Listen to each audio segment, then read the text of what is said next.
Welcome back. So for this next fairly short part of the lecture, we're going to be doing a little bit of revision on functions. Now, I know you've been working with functions since you were knee-high to a grasshopper, but they're going to come up a lot in this course, so I think it's just a good idea that we make sure we're all speaking the same language. So before we carry on, please take a moment to just pause the video and write down what your personal definition of a mathematical function is. So when I say the words mathematical function, what do you think of? And once you've done that, then come back. So if we were having face-to-face lectures, I would have asked you to do this all in the classroom together, and you would have typed stuff on your phone, and then we would have seen all the different answers. But unfortunately we can't, so I'm using what I did the last time I taught a course that involved functions. And this pretty much happens every time that I do this, is that we discover, if you have a look at what's being written here, everyone has a different idea. There are some things in common, but there's nothing really that everyone has a single definition of a function. So let's see what some of the possible things are. So we've got a way to illustrate the relationship between two related entities. So, I mean, that's not wrong, but there are things that do that are not functions. So that's not enough of a definition. Here's one that says, for every x variable input, there is only one y output. So I think that that's kind of approaching where we're going to go when we find a definition of a function, but it's still not very clear. I mean, what is a variable, what's an input, that sort of thing. I think often people will think that a function is a graph. And it's going to turn out a graph is a way of representing a function, but it's not necessarily a function. And so many different definitions that people kind of have mentally. So what I'd like us to do to start off with is to just find a definition that we agree on. By which I mean, I'm going to tell you the one from the textbook and explain it and say that's the definition that we're going to use. Okay, so what exactly is a function? The definition that we're going to use, and there are different definitions, and if you carried on in maths you'd find a new one, but the one that works for us for this course is going to be something that has three parts. So a function f is going to consist of a set of inputs. Okay, so it has one set of things that are going to act as our input. It's going to have a set of outputs. And then we need a way of linking our inputs and our outputs. And the crucial thing that makes a function is that we have a rule for assigning each input to exactly one output. So that's kind of an important thing. So anytime you want to check if something's a function, you need to check three things. You need to check, firstly, that you have a set of inputs, and that can be anything. It can be zebras or numbers or children, but what you're going to have is you're going to have a set of things that you kind of input into your function. You're going to have a set of things that you get out of your function. So again, it could be numbers, but it doesn't have to be. And then the third thing that you're going to have is a rule which says, okay, if I give you this number from my input set, then that's going to give me that number to my output set. Or if I tell you that Bobby is the input, my little kid Bobby, then the output is going to be his best friend Jane. So you always have each input gets assigned to exactly one output. Okay, and I'm kind of harping on this because this rule thing and the exactly one output is actually what makes functions so phenomenally useful. So just a little bit more in the way of words that we need to remember. So our set of inputs is called the domain of the function, and that's obviously quite important to know exactly what your inputs are going to be. And we call the set of outputs the range of the function. So there are bunches of different ways of visualizing functions. You might have, when you were younger, seen a function machine, which looked something like this, which was this kind of jokey thing that you'd put 2 goes into the function, and then you have to say x plus 2 is your function, and out comes 4. So that's one way of thinking, like you put a 2 in, that's your actual literal input, you do something to it, your function does something, and it spits out a 4. Another way of thinking visually about a function, which kind of harks more to the idea of sets, is you can draw yourself an input set. So this is my input set, and here's my output set. And I'm just going to use numbers because it's kind of easier, so I'm going to put in the numbers 1, 2, 3, 4, and I'm going to output, let's have 6 and 5 and 42. And now there are a whole bunch of functions that I could create here. So I'm going to send my number 1 to 6. I'm going to send 3 to 5. I'm also going to send 2 to 5. And I'm going to send 4 to 5. So what I did here was one important thing. Notice that my rule says each input gets assigned to exactly one output. So that's saying that if I have one input, it can only go to one output. But it doesn't say anything about, for example, the little thing that I did over here, where I sent both 3 to 5 and 2 to 5. So that's perfectly allowed. You can totally do that. The thing that's not allowed is, let's see if we can just copy this.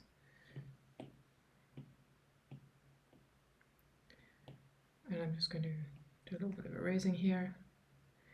So what I'm not allowed to do is say something like, I'm going to send 1 to 6, and I'm also going to send 1 to 5. So this is totally not allowed, because that would be sending one input to two outputs. And the whole thing about being a function is one input only goes to one output. So this bunny over here is not a function, but this bunny over here is a function. And you will notice that I tend to call mathematical things bunnies. That's just the thing that I do. I like the idea of mathematical things being friendly rather than like terrifying. So yeah, we have bunnies. Okay, so this was rather a long-winded thing, and I know that you've worked with functions for so long, you're probably wondering why I'm harping on this. But as I say, really having a clear idea of exactly what a function is going to be fundamental to a lot of what we're doing in this course. So spend some time just knowing this definition, and know that if you want to check that something's a function, you have three things to check. It has to have a set of inputs, it has to have a set of outputs, and it has to have a rule, not any old rule, but a rule that specifically takes each input and sends it to only one output. Okay, onward. So there are lots of ways of representing functions, and often people think that these representations are the function, but they're just they're a representation. So you've probably seen tables. So here we have a table representing the temperature as a function of time of day. Notice that our table has 4 columns, but it's actually just a 2-column table. So our inputs are these things, and our outputs, and our outputs are those 2 columns. And so if we want to check, is this actually a function? We need to check our 3 things. So let's just do a quick check. Firstly, what's our input set? Well, it's the blue that I just highlighted over here.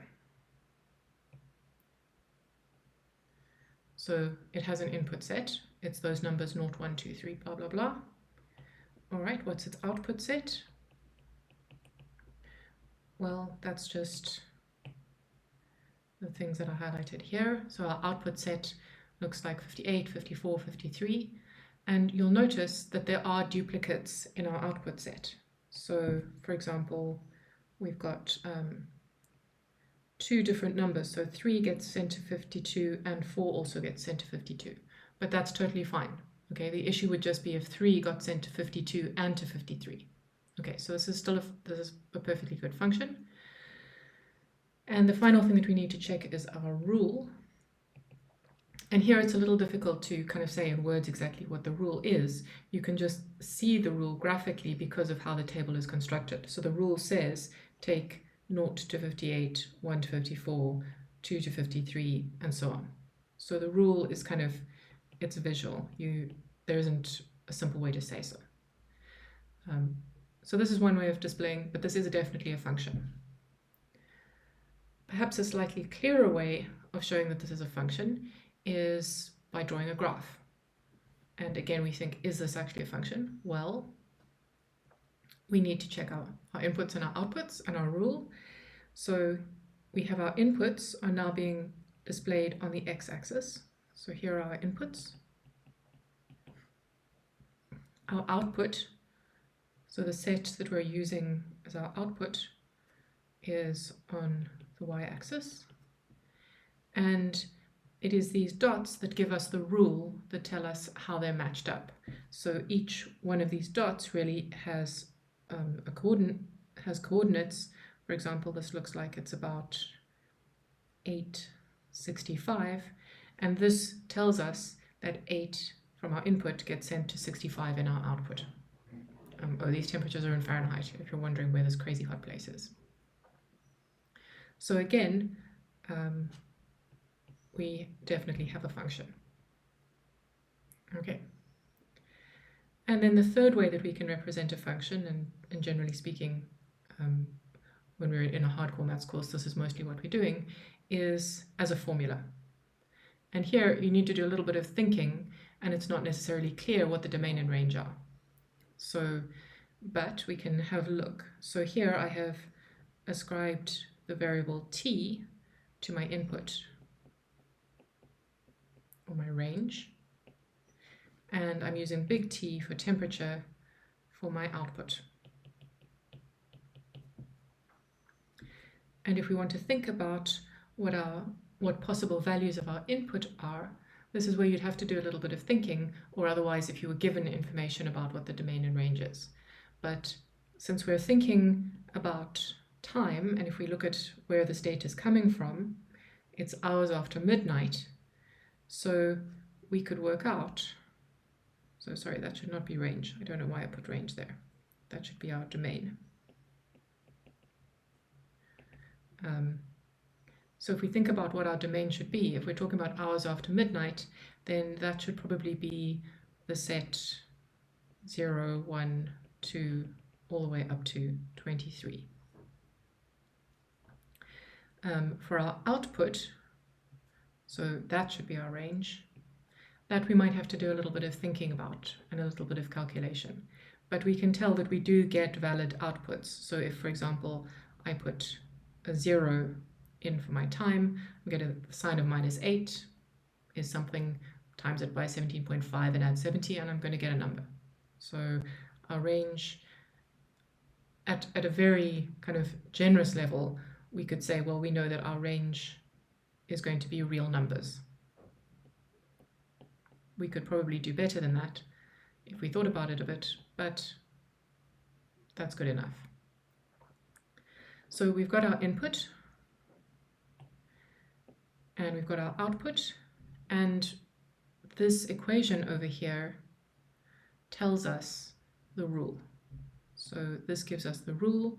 It says if you hand me a little t, so you hand me some time after midnight, so 6, then the output that I get needs to be 2 pi times that time divided by 24 minus 8. So I find that number, I type the sign of that in radians, don't forget radians. I times what I get from that by 17.5, and I add 70, and that's my output. So those are our 3 main ways of representing functions, and they all have different uses. So it's not like there's one that's better than all the rest. Depends what you want to do. For example, if you want to give a talk about some data that you've got, you might well want to have a graph. But if you're going to want to do some serious mathematical modeling, having a function is helpful. And obviously when you first get your data, you're going to store it probably as a table. So yeah, each thing has its own use. So just to kind of bring this back to being a practical course, why are we doing these mathematical functiony things? Well, there are a lot of practical reasons. We can start off by saying they can be used to model quantitative data. So that's essentially what we did in this example over here. Here's our quantitative data, and I just did a little mathematical fit to find a mathematical formula that would match the data. Why would we want to do that? Well, it can often give you insight into the underlying science of the system. So in the data we just looked at, we might not know where the data, what the period of the data is. I mean, it's likely going to be 24 hours because that's kind of how days work. But you could check that and see if there was anything strange.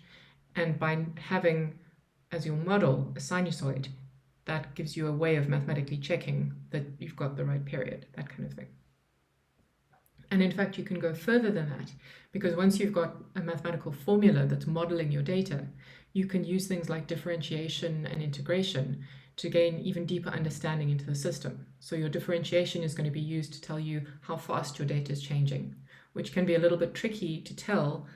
You can kind of, if you were just looking at a graph, you could kind of get an estimate of how fast it's changing there. But if you look at the formula over here, you're going to get a much better estimate. So mathematics helps you kind of dive down a little bit deeper. Another useful thing is if you have two data sets and you want to decide whether they're kind of coming from the same population or something, then if you fit models to them both, if the models match, then probably the data comes from similar populations. So it gives you a way of doing that. If you're going to get seriously into that, then you need to do a stats course, because we're not really going to talk so much about that, but it does help. And then one of the key things, and this is probably why it's so useful that politicians want to speak to mathematicians and people who have modeling experience, because each input gives exactly one output, we can use a mathematical model for prediction. So if we headed back up here and I wanted to know what the temperature was at, I don't know, 6.5 hours past midnight, I could put that number in over here into my input and get my output, and I could predict what the temperature was going to be. Obviously, politicians don't care about that, but they do care about things like what's going to happen to the economy, number of COVID cases, things like that. And that's where having a model that you can plug numbers in and predict can be really useful. Obviously, a whole other area that we're not really going to touch on is how do you know that your model is good? But assuming you've got a good model, you can use it for prediction. Okay, so that's a little bit about how functions are useful. There are many more reasons. They're also just kind of fun and cute, and that's why I call them bunnies. But maybe that's just me. So as I say, you've been working with functions for a long time, and there's kind of a toolbox of functions that you just need to have if you're going to be doing any maths. So what I'd like to do is just run through these ones that you've hopefully seen before. If it's feeling hazy, then please spend a little time with the textbook. Chapter 1 in Volume 1, I think it's sections 1.1 and 1.2, will be super helpful. They'll just kind of get you thinking back if it's been a while. Okay, so linear functions. So these are straight line functions. They're the most basic things that we start learning. And the general equation is of the form y is equal to mx plus c. So this is a function. Let's just check. So our input is always going to be x. So that's our input. Our y is our output. And the rule says for each x, you multiply it by m. So m is a constant. You add c, so c is another constant. And the result that you get is your output. And as you probably vaguely remember or fully remember, this m over here tells you the slope of your straight line, and this c over here tells you the y-intercept. Much easier to see if I draw a graph. So you can see that sometimes having a representation graphically is useful. So I'm just going to draw any old straight line like that. And what can I tell you about this? Well, this value over here, so this is my y-axis and this is my x-axis, that value there is going to be whatever my c is. And if I look at any change in y over change in x, and I calculate what change in y over change in x is, then that's going to give me my slope. So that tells me, so my slope says if I increase my x by one by 1, so I go say from this x over here to this x over there, if that's 1, then my y value is going to be m times that. So in this case, because my graph is sloping down, you'll see that my y has gone negative, my y has decreased, so my m must be negative. All right, the final thing we want to think about, so you'll notice that I haven't really talked about the range here, but we do have something for the domain. The general domain is all allowed inputs. And for this, we have real numbers. So there's no real number that I can't put into an equation for a straight line that would make things invalid. Okay, on to the next lot. So now we have power functions. So these are functions of the form y is equal to x to the b. Just to, so this b over here is going to be a constant.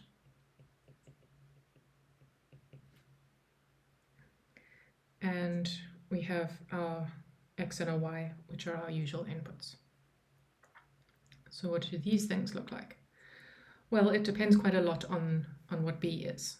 And this would be a good thing for you to just spend some time sketching a few possible examples. But let's just have a look. Okay, so obviously if I put b equal to 0 in, what's going to happen? Well, that's going to be x raised to the 0, so that's just 1. So if I have b equal to 0, then I'm just going to have a straight line graph. Not very interesting. Okay, what happens if I put b is equal to 1? Well, then I've just got y is equal to x, so that's going to give me something that just looks like that. Okay, so for each x that I put in, I get the same y out.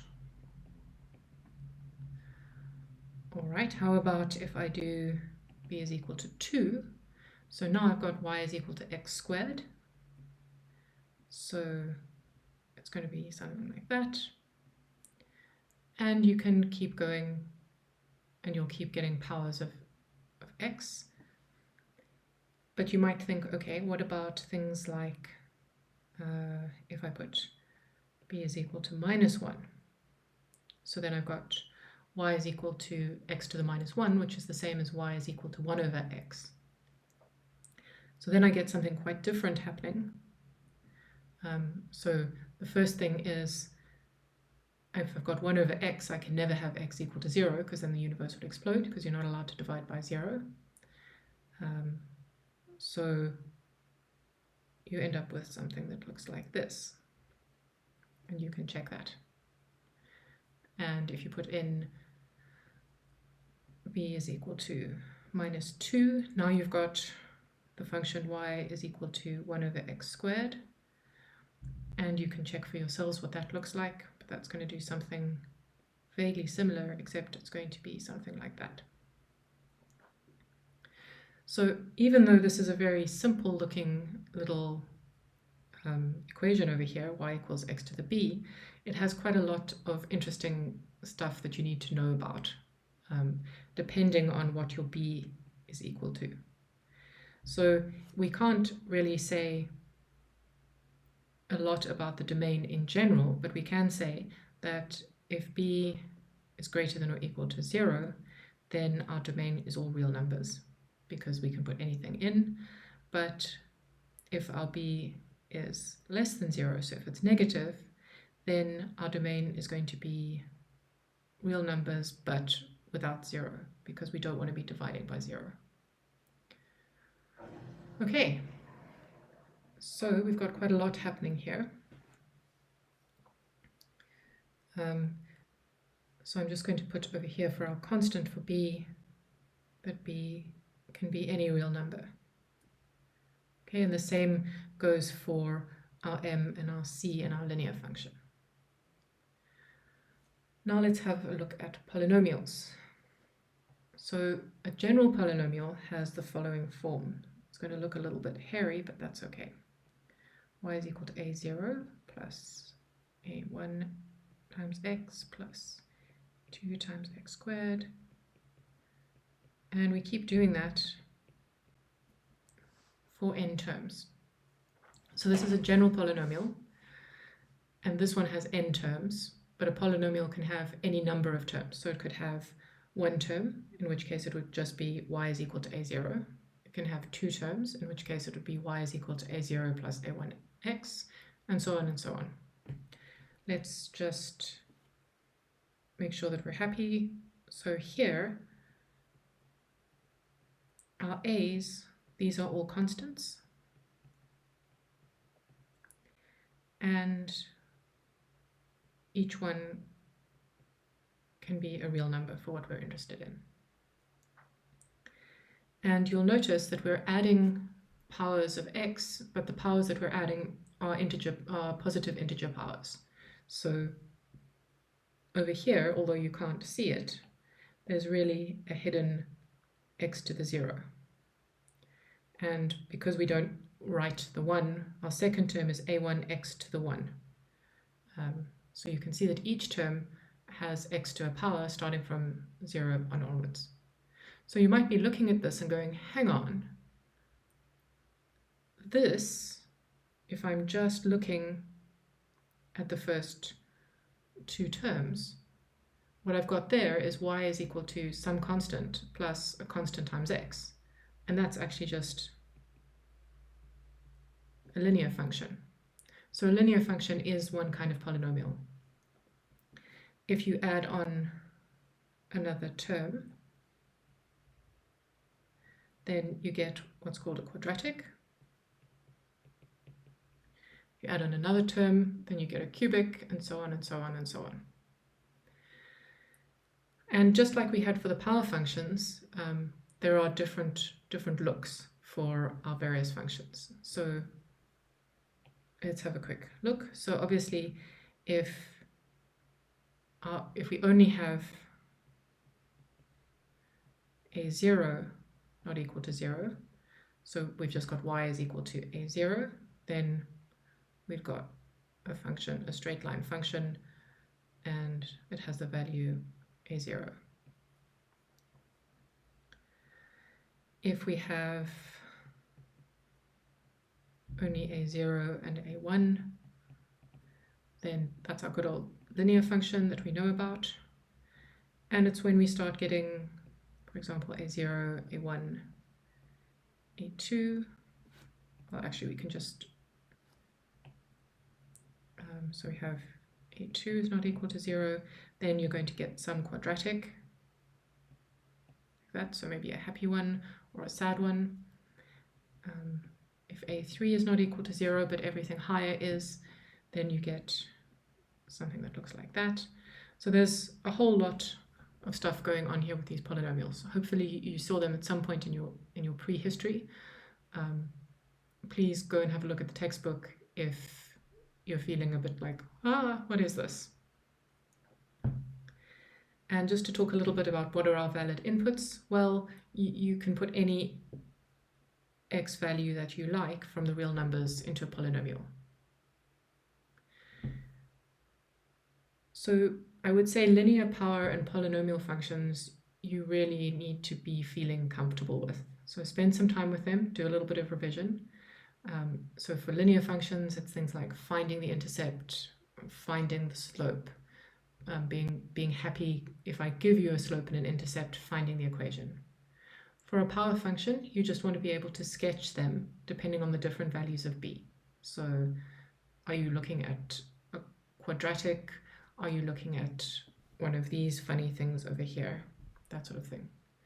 Polynomials, you also need to be able to sketch them, not in huge amounts of detail, but for example, you need to know your y-intercept, and that's always going to be this constant term here, which is related to the c up here. And you want to know how many possible times it might cross the x-axis, so you want to know about the roots, although you won't necessarily always be able to calculate them. So things like that. So spend a little time getting familiar with those. Now, rational functions, we're not going to spend a lot of time on them, but you should have heard about them. Just for completeness, a rational function, I can't write it in a form like I have for the others. The best that I can do is say that a rational function has the form some function p of x over q of x, where p and q are polynomials and q of x is not just equal to 0, because then we'd be dividing by 0 and the world would explode. Okay, so these I'm not really going to talk very much about, and I can't say a lot about what they look like because it really depends on who you've got sitting in the numerator and who you've got in the denominator. But those are rational functions. So drawing those depends quite a lot on on the particular instance of the rational function, and similarly, the valid inputs for your rational function are going to depend on the particular function. Okay, so those were our first 4, and we have 3 more what I would consider essential functions, which are our sinusoids. So, well, our trig functions. Now you know that there are more trig functions, but these are the 3 that you kind of really need to know. And in fact, I would say if you're going to learn only one of them, know the sine function, because actually sines and cosines are kind of the same, they're just shifted. Okay, so what does our sine function look like? Well, the most general form that we've got is y is equal to a sine bx plus c plus d, which kind of looks a little bit hairy. And what I'd like you to do is spend some time thinking about what all these constants do.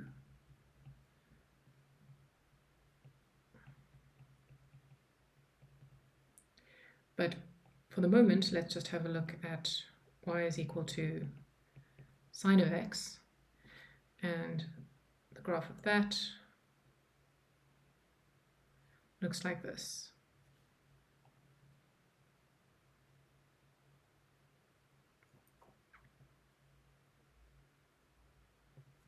Okay, so I'm just having to put little arrows, so it carries on doing this thing as it goes to positive infinity and to minus infinity. And there are some important points. So this is our y, this is our x. So our sine wave starts at 0, 0. The highest point that it reaches is 1, and the lowest point that it reaches is -1. And the length of time it takes to do one complete cycle, so to go from 0 all the way up to 1, all the way down through 0, down to -1, and then back up, so is 2 pi.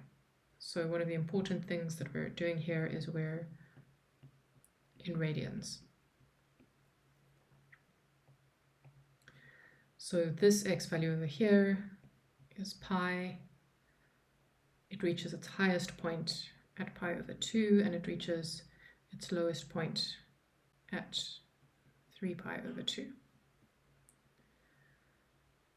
And also, obviously, at minus pi over 2 and so on. If you are feeling twitchy about this, do a little bit of revision. And then also think about what happens, for example, when I multiply my original function by some constant. Well, then that's just going to stretch it this way. On the other hand, if I just add something, it shifts the whole thing up. If I add a constant in here, it's going to shift it left and right. And this b over here is going to make it go faster or slow. So it's going to compress the oscillations or draw them out, depending. So that comes with shifting and scaling functions, which is also something you probably need to revise if it's feeling a bit hairy. In terms of our domain, you can put any real numbers that you like in there. Now our cosine is very similar. The only difference is that it starts at a slightly different point. So here's my x, here's my y. And the cosine, when x is equal to 0, it starts at 1. Oops, don't do that. And goes down and then up. So it just starts its oscillation at a different place. But everything else is the same. So the highest value is 1, the lowest value is -1. The time it takes to do one complete revolution or one oscillation is 2 pi, so that's 2 pi over there. And you can work out the various other bits. So that's pi over 2, and that's 3 pi over 2. And it takes the same inputs. And I don't think we're really going to be using tangent, but you can sketch it quickly if you want to. So this is a slightly odd function. It has asymptotes, so it does something like this. That's at pi over 2, that's at minus pi over 2. And just like sine and cosine, it repeats. So it repeats up like that, and it keeps going like that. Okay, so I'm not super concerned with tangent, but sine and cosine you do need to know. And if you think about why you need to know them, well, because any time that you want to model anything that recurs on a period with a certain periodicity, chances are you're going to need a sine or a cosine to do that modeling. All right, so those are our essential functions. Please spend some time getting happy with them. And if it's been a while since you've done some maths, then things to revise would be looking at combining functions using function composition and addition. Make sure that you can find the slope and intercept of a linear function, as I said. Finding roots and intercepts of polynomials. You won't always be able to find the roots, but you need to know how to find the intercept. And then shifting and scaling functions. So a good place to start with understanding shifting and scaling functions is with your sines and your cosines. Because it's quite clear to see what happens when you add something or you multiply. But it actually applies to all other functions. So as I say here, if you go to the textbook, volume 1, and chapter 1.1 and 1.2, this is a good place to start. Don't read the whole thing because there's stuff in there you don't need to know, but I would just skim through it, and when you see anything from this list that feels a little weird, just spend some time going over it. Okay, and once you've done that, head back here, and we're going to look at our next function, which is going to be the exponential function.